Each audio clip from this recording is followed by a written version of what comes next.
ইব্রাহিম আলাইহিস সালাম চক্ষু বন্ধ করলেন, চেহারাটা অন্যদিকে ঘুরিয়ে রাখলেন।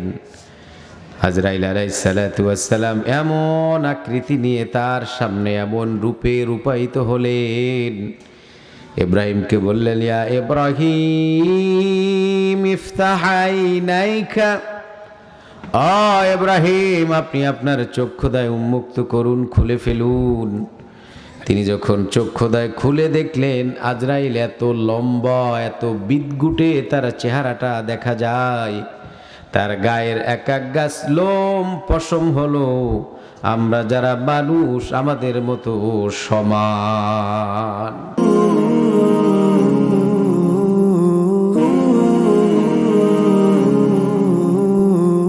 আলেমদের সাহস তুলে নিবেন, ধনীদের সাহস তুলে নিবেন। আলেমরা হক কথা বলবে না, এটাও হাদিস, রসুল বলেছেন যে এদের থেকে সাহস তুলে নিবেন।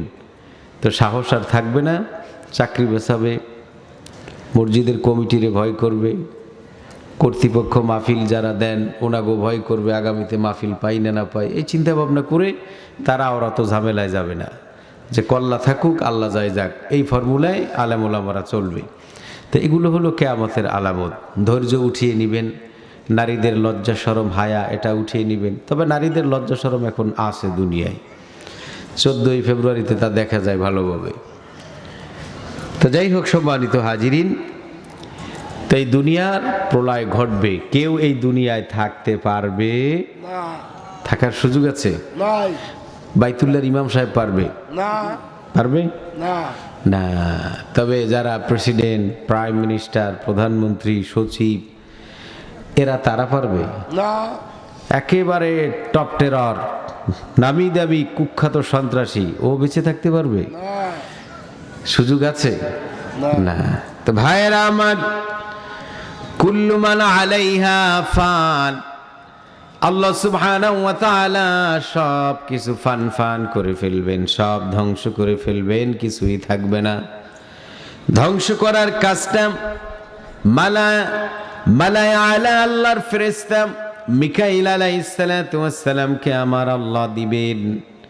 মিকাইলকে আমার আল্লাহ সৃষ্টি করেছেন আরশে আজিম। সৃষ্টি করার পরে আল্লাহ সুবহানাহু ওয়া তাআলা ওই সিংহা তৈরি করলেন দামি বস্তু দিয়ে।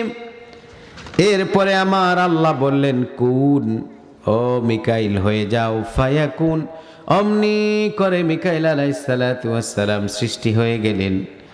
আল্লাহ সুবহানাহু ওয়া তাআলা মিকাইল আলাইহিস সালাতু ওয়াস সালামকে ওই সিংহাটা দিয়ে দিলেন। ওই সিংহার মধ্যে, ওই চুঙার মধ্যে মানব দানব কীট পতঙ্গ যা কিছু রয়েছে, crore crore million billion trillion যত মানব দানব জিন ইনসান হায়ানাত রয়েছে, সকলের এক এক জনার ব্যাপারে এক একটি ছিদ্র আল্লাহ ওই সিংহার মধ্যে রেখে দিয়েছে। তিনি যখন ফুৎকার দিবেন তখন মেসাকার একাকার হয়ে যাবে, তখন আর কিছুই থাকবে না। তো ভাইরা আমার, পৃথিবীতে আমার আল্লাহ যেমন কোন নবীকে রাখেননি, নবীরাই ছিলেন সবচেয়ে আমার আল্লাহর প্রিয়। সেই নবীদেরকেও দুনিয়া থেকে বিদায় নিতে হয়েছে, সেখানে আমাদের তো আর কোনো বলার কিছু অপেক্ষা রাখে না, আমাদেরকেও বিদায় নিতে হবে। ভাইরা আমার, আল্লাহর খলিল জাতির পিতা ইব্রাহিম আলাইহিস সালাতু ওয়াস সালাম, তার কাছে মালাকুল মাউত আজরাইল আলাইহিস সালাতু ওয়াস সালাম এসে হাজির হলেন। ইব্রাহিম খলিল জানতে চাইলেন, কে তুমি, কি পরিচয়, কিভাবে আমার রুমে প্রবেশ করলে, অনুমতি তো নিলে না। মালাকুল মাউত জবাব দিলেন, ও আল্লাহর নবী, আমি এমন এক আল্লাহর বান্দা, আমার কারো কাছে কোনো অনুমতি লাগে না, আমি স্বাধীন, আমি আমার মতো করে প্রবেশ করি, কারো কাছে অনুমতি লাগে না। ইব্রাহিম আলাইহিস সালাতু ওয়াস সালাম তার আর বুঝতে বাকি রইল না যে এত বড় কথা মালাকুল মাউত ছাড়া আর কেউ বলতে পারে না। তখন ইব্রাহিম আলাইহিস সালাম বললেন, যাক, সুযোগ যখন আমি পেয়েছি, এবার তার থেকে আমি কিছু প্র্যাকটিক্যাল কিছু দেখে নিই। মালাকুল মাউত আজরাইল আলাইহিসসালাতু ওয়াসসালামকে বললেন, ওগো মালাকুল মাউত, আমি তো শুনেছি তুমি মোমেনদের জান কবজ করো, তো কোন আকৃতিতে কোন ধরনে তুমি মালাকুল মাউতের জানটা কবজ করো, যদি ওই আকৃতিটা আমাকে দেখাতে। অমুসলিম, ফাসেক, বেঈমান, ফুজ্জার, আফাক, আসিম, রজিম, খবিস, আশারুন নাস, আখবাতুন নাস, সর্বনিকৃষ্ট মানুষ, পাপিষ্ট যারা, সুদখোর, ঘুষখোর, হারামখোর, জেনাখোর, ওদের যে তুমি জান কবজ করো, সেটা কিরকম করো যদি একটু দেখাতে। ভাইয়েরা আমার, আজরাইল আলাইহিস সালাম বললেন, ও আল্লাহর পয়গম্বর খলিল, আপনার চক্ষুদ্বয় আপনি বন্ধ করুন। ইব্রাহিম আলাইহিস সালাম চক্ষু বন্ধ করলেন, চেহারাটা অন্যদিকে ঘুরিয়ে রাখলেন। আজরাইল আলাইহিস সালাতু ওয়াস সালাম এমন আকৃতি নিয়ে তার সামনে এমন রূপে রূপায়িত হলেন, ইব্রাহিমকে বললেন, ইয়া ইব্রাহিম ইফতাহ আইনাইকা, ইব্রাহিম আপনি আপনার চক্ষুদ্বয় উন্মুক্ত করুন, খুলে ফেলুন। তিনি যখন চক্ষুদ্বয় খুলে দেখলেন, আজরাইল এত লম্বা, এত বিদগুটে তার চেহারাটা দেখা যায়, তার গায়ের এক এক গাছ লোম পশম হলো আমরা যারা মানুষ আমাদের মতো সমান।